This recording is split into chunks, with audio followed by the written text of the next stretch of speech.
2025年3月，数千日本农民开着拖拉机齐聚东京，发起令和农民起义示威，要求提高农民收入。5月以来，日本大米均价创下5公斤4268日元的新高，折合人民币40元每公斤，至今仍在高歌猛进。5月18日，农林水产大臣江藤拓语出惊人：“我从不买米，支持者送的米多到可以拿去卖，引起公愤后被迫辞职。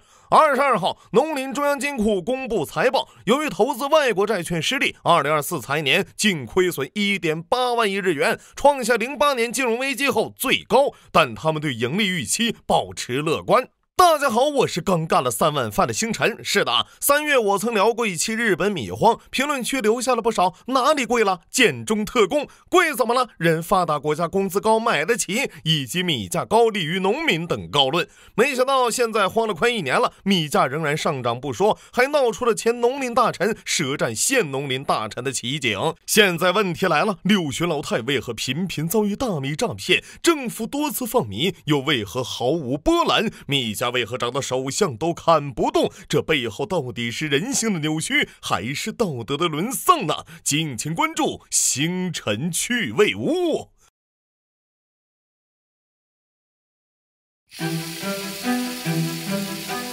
米はついに5キロ6000円台に突入。17週連続の値上がりです。測って食べてもらって。アメリカのスーパーでは日本で買うより安いという逆転現象が起きています。決して高いとは思っておりません。1年経ったら動物の餌になるようなものをですね、安く売りますったってそれ安く出ますよ、それ。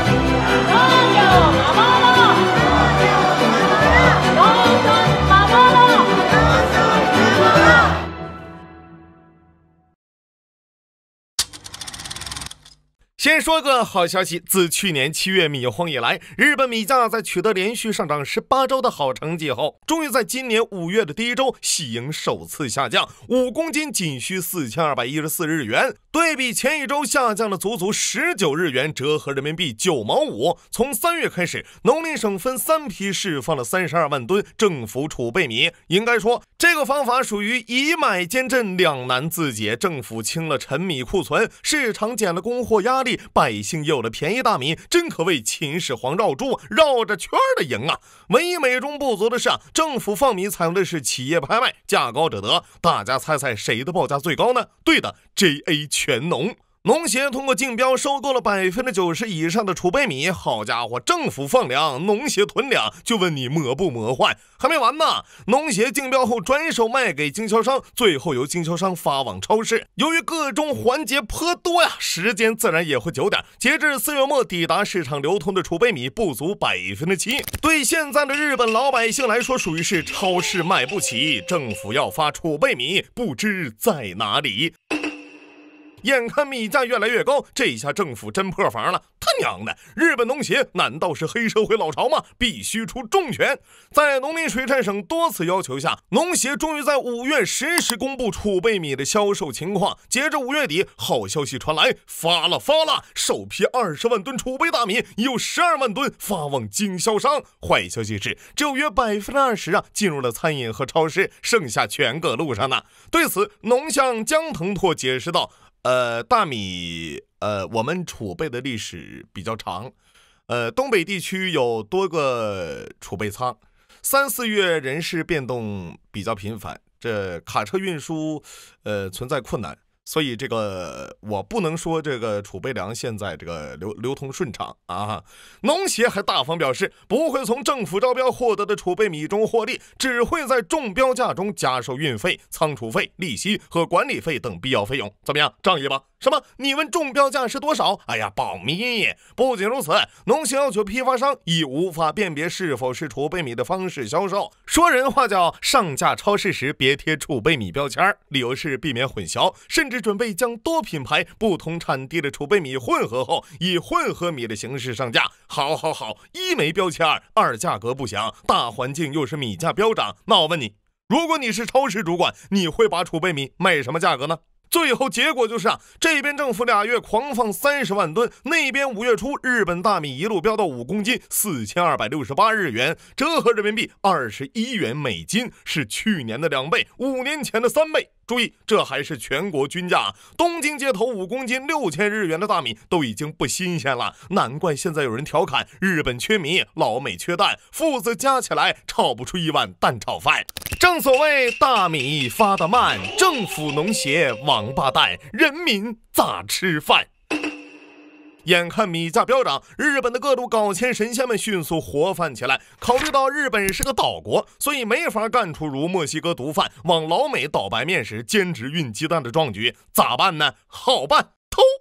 从去年大米收获季开始，日本各地迎来了热烈的小偷下乡活动，各种偷米新闻层出不穷。有农民自个儿冷库留着吃的被偷了的，有收完放冷库卖钱才发现被偷的。今年1月到4月，主要产区茨城县和千叶县至少接到29起盗米报案，失窃大米约8020公斤。冈山县则确认发生了7起偷米案例，被盗近3吨。其实想想也正常，到21世纪了，偷米能挣几个钱，是吧？所以此前日本农民别说装摄像头了，米仓甚至压根不上锁，结果成了小偷的自助餐。最近日本大米产区又出现一番奇景，农协4处发传单敦促农民提高警惕，发现家附近出现陌生人，立即向警方举报，并确保米仓上锁。大米被偷后呢，农协发传单提醒大家注意，这就是成语偷梁换柱的来源。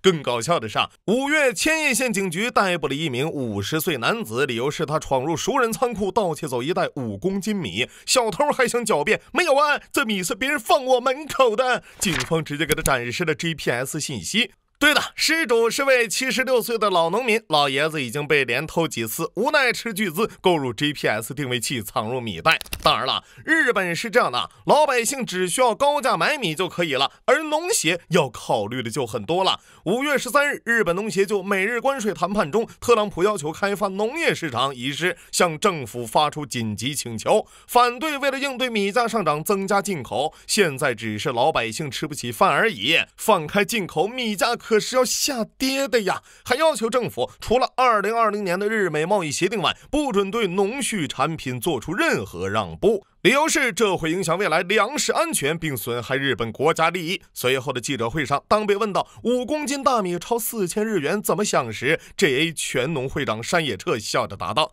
決して高いとは思っておりません。他还列举了稻农多年来因售价低、生产成本上升苦不堪言的现象，认为生产成本是米价上涨的原因。很喜欢弹幕的一句话不是大哥，3月份农民刚抗议收入低呢，你们这是在谷贱伤农和米贵伤民间选择了和是吧？此事在士大臣中亦有记载。 In stage 1, we say nothing is going to happen. Stage 2, we say something may be going to happen, but we should do nothing about it. In stage 3, we say that maybe we should do something about it, but there's nothing we can do. Stage 4, we say maybe there was something we could have done, but it's too late now. 在米价暴涨、民怨沸腾的关口，5月21日，从不买米的江腾拓引咎辞职。石破茂任命4市3大臣的小泉进次郎接任农林水产省大臣。小泉家什么概念呢？这么说吧，日本国会至今共135年历史，由小泉家族成员担任议员的时间达117年。小泉进次郎本人更是履历显赫。2006年哥大硕士毕业后，直接升任前首相秘书。为啥这么快呢？因为他爸在日本小有名气，小泉纯一郎就是这位前首相。09年，他爹宣布退出政坛的同时，提名小泉进次郎接任议员，最终27岁的他子承父业，成功当选。另外，他爹还钦点了一位接班人出任首相，此人名叫安倍晋三。就这样，经过10年摸爬滚打，37岁的小泉入阁成为安倍桑的环境大臣。忘说了现首相石破茂呢，也是他爹老部下，这人还有个日法混血老婆。看看什么叫人生赢家。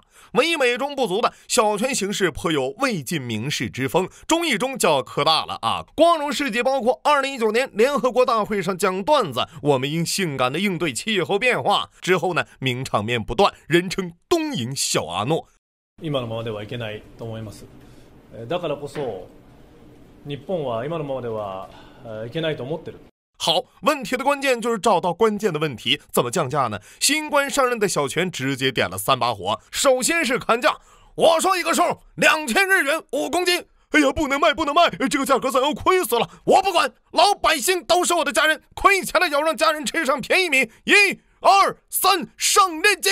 是的，上任第3天，他直接宣布6月要将储备米降到5公斤2000日元。然后日本老百姓又问了，储备米到不了我们手里怎么办啊？小泉表示再放30万吨，够不够？还有这次直接跳过中间商，与零售超市签订自主合同，还有政府承担运输成本，请把米神打在弹幕上。据他上位不足1周，农林省绕开农协直接与数十家超市签订了储备米供应协议。5月30日，首批储备陈米正式在东京各大超市开售，价格约2100日元每5000克。根据共同社的最新民意调查显示，近60%日本民众认为这项措施有助于米价回落。那么，等待日本大米的是一片光明了吗？5月28日，日本3大在野党就投放储备陈米一事，联合向农林大臣小泉进次郎发起质询。首先出场的是国民民主党党首玉木雄一郎，他公开反对小泉，这些米再过1年就是生出饲料了，怎么能给人吃呢？按他的说法，政府应采取措施降低米价，而不是投放储备陈米。此言一出，小泉还没急，日本网友先带头把雄一郎社媒冲了。他娘的，米价这么贵，好不容易吃点便宜陈米，还要被骂成吃饲料的牲畜。更搞笑的是，4年前这位议员曾公开呼吁，储备陈米放着太浪费了，应该无偿送去幼儿园食堂。图啥呢？图160呗。随后曾担任农林大臣的野村也站出来炮轰小泉，未经党内程序强行出售囤积大米，跟他爹一样目无规矩啊。非常にお父さんに似ておりまして、あまり相談することなく自分で判断したものをどんどんマスコミに発表しておりますから、実に事務方は困ってる。紧接着，日本农协也表态，如果库存大米售价2000日元，对农民不公平，农业将不可持续。总之，没一个把吃不起米的老百姓当个人的。我建议你们整个组合出道吧。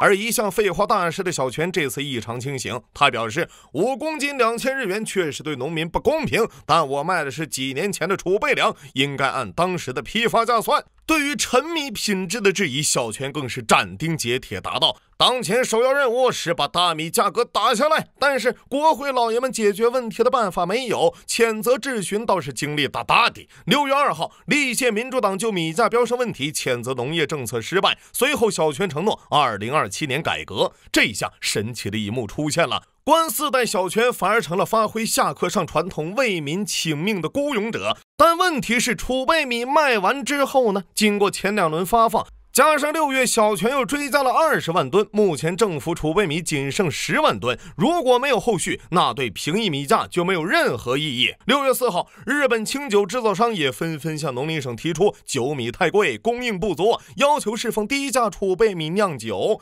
更严重的是，据日媒报道，各地农协正大幅提高今年秋天的稻米收购预付款。新舄县农协收购的2025年产1等月光米预付价是60公斤2.6万日元，比2024年高出9000日元。农协预付报价也被视作日本大米价格基准，所以明年米价只会更高。此处我有一联，上联涨价太快，出言无赖，红豆你斯密马塞；下联政商互助，私吞无数，大大的白牙路。应该说，日本米荒给大家带来太多的新鲜事物。在日本，1年陈的大米叫谷米，2年陈叫谷谷米。そうです。10年前の。10年前ですから、こ米ですね。こが9個つくこ米。6月5日，2021年产的谷谷米已经正式上架罗森、全家、711等便利店。